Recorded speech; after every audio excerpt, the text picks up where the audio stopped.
rooftop solar in a higher space, or even have a garden or a swimming pool or whatever you want. So that is one thing. Central district cooling plant, which can be in close to all the buildings, and then you have pipes running under the ground to every building that provides cooling through a metered service to every building. Along with district cooling, of course, substation can be next to it. Most of the times, in the projects that are done, the district cooling plant goes next to a substation, so you don't have to use extra space. And the power demand from all the buildings go down substantially, by almost 70% because of the demand to the plant. You can actually have a solid waste to energy plant, which right now, waste is a big problem, only because the efficiency for waste energy plants is very low and the cost of power is very high. But when you produce power for the cooling plant, and you also use the waste heat for cooling, it makes waste energy more economically viable.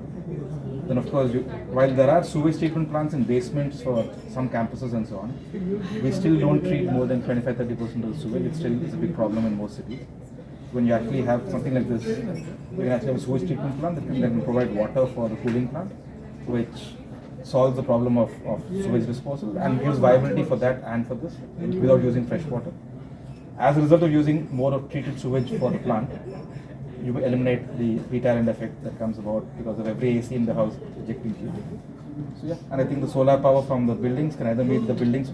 So in this kind of a system, if you can actually plan waste to energy, sewage and district cooling combined, and more rooftop solar, this whole location of these 20 buildings can almost completely go off the grid.